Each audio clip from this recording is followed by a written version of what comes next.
बिस्मिल्लाहिर्रहमानिर्रहीम। अस्सलाम वालेकुम नाजरीन, मैं हर्बलिस्ट डॉक्टर हकीम मोहम्मद मोइन। आप देख रहे हैं सूफ़ी आबाद दवाखाना यूट्यूब चैनल।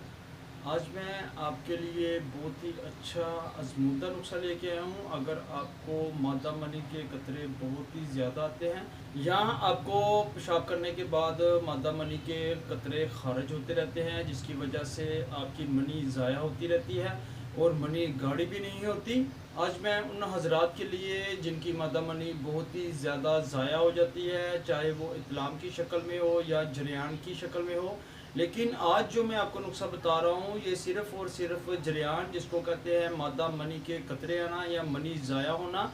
अगर आपको पेशाब करने के बाद बहुत ही ज़्यादा कसरत से कतरे आते हैं या आपको पेशाब के बगैर भी मनी ज़ाया होती रहती है या मनी के कतरे आते रहते हैं, ये सिर्फ़ और सिर्फ मसाना में हीट अप हो जाने की वजह से, अगर आपके मसाना में बहुत ही ज़्यादा गर्मी रहती है और आपको इंतशार बहुत ही जल्द आ जाता है, तो उस वजह से मादा मनी के पतला हो जाने की वजह से आपको जरियान और इत्लाम का मसला होगा। आप मैं भाइयों के लिए एक बहुत ही अहम बात लेके आया हूँ जो आपको इलाज करने में बहुत ही ज़्यादा आसानी पैदा करेगी। आपको सिर्फ मैं यही बताना चाह रहा हूँ, अगर आपकी मनी पानी की तरह पतली होगी है या मनी गाढ़ी नहीं होती तो जनाब वो ज़ाया होगी। अगर एक चीज़ गाढ़ी है तो वो अंदर ही रहेगी और आस्ता आस्ता निकलेगी, और अगर आपकी मनी पतली हो जाती है तो वो बार बार मसाना से नफ्स के रास्ते से निकलेगी, मनी ज़ाया होगी।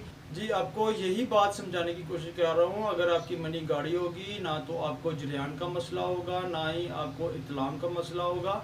तो इसके लिए सबसे पहले जो चंद एक चीज़ें मैं आपको बता रहा हूँ, आपको परहेज़ की बहुत ही ज़्यादा ज़रूरत है। परहेज़ में सबसे पहले तो जनाब आपने मुर्गी का गोश्त, बड़ा गोश्त, फास्ट फूड वगैरह से परहेज़ करना है। उसके अलावा अंडा, मछली और ऐसी चीज़ों से भी आप परहेज़ करें। और उसके साथ साथ अगर आप मस्टज़नी वाले कामों में पड़े हुए हैं तो ऐसे कामों से भी आप बाज आएँ, क्योंकि इस वजह से भी मनी अंदर से बहुत ही ज़्यादा पतली हो जाती है और दिन ब दिन आपको बहुत ही ज़्यादा कमज़ोरी होती जाएगी और आपकी हड्डियां नुमायाँ नज़र आना शुरू हो जाएंगी, चेहरे की भी और जिस्म की। लोग यही समझेंगे शायद पता नहीं ये कोई नशा वगैरह करता है। तो प्यारे भाइयों, मैं आपको यही कहना चाह रहा हूँ, अगर आप अपनी सेहत का ख्याल रखेंगे, आने वाली शादीशुदा ज़वाजी ज़िंदगी आप बहुत ही अच्छी गुजारेंगे। अगर आप इन्हीं कामों में पड़े रहे, अगर आपको जरियान तलाम का मसला हुआ या आपको शद्द-ए-ज़ाल का मसला हो गया या आप मस्टज़नी बहुत ही कसरत से करते हैं, तो उस वजह से जनाब आप शादी के काबिल भी नहीं रहेंगे। तो चलें, आज बहुत सी बातें मैंने इधर उधर की कर दी हैं, आपका टाइम मैं ज़ाया नहीं करूँगा। आप ये हर्बल नुस्खा नोट फरमा लें, जो आपको मनी के कतरे बहुत ही ज़्यादा आते हैं या आपकी मनी ज़ाया हो जाती है। तो ये जो तमाम हर्बल अद्वियात मैं आपको बता रहा हूँ, ये आपको किसी भी अच्छे से पंसार स्टोर से बआसानी मिल जाएंगी। तुख्मे काहू 20 ग्राम, तुख्मे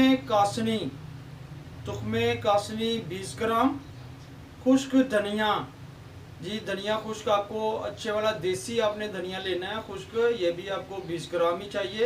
गुल नीलोफर 20 ग्राम, तुख्मे भंग 20 ग्राम चाहिए आपको। छिलका इस्पगोल आपको चाहिए 200 ग्राम। तुख्मे रेहान आपको चाहिए 100 ग्राम। तमाम चीज़ों को आप किसी भी चीज़ की मदद से अच्छी तरह से बारीक पसाई कर सफ़ूप बना लें और किसी भी शीशी में महफूज कर लें, और इसकी मिक़दार और ख़ुराक भी आप नोट फरमा लें। सुबह शाम चाय वाली आधी चमची आपने ठंडे दूध के साथ इस्तेमाल करनी है। इंशाल्लाह ताला अगर आपकी मनी बहुत ही ज़्यादा पतली हो गई है या मादा मनी के कतरे आपको आते ही रहते हैं और मनी ज़ाया होती रहती है, और जिसकी वजह से अंदर मनी की अफ़ज़ाइश भी नहीं होती और दिन ब दिन आपको मर्दाना कमज़ोरी होती जाती है, आप ये नुस्खा ज़रूर इस्तेमाल कीजिएगा। अल्लाह पाक आपको शिफ़ा अता फरमाए। सलामत रहें, आबाद रहें, फ़ी अमान अल्लाह।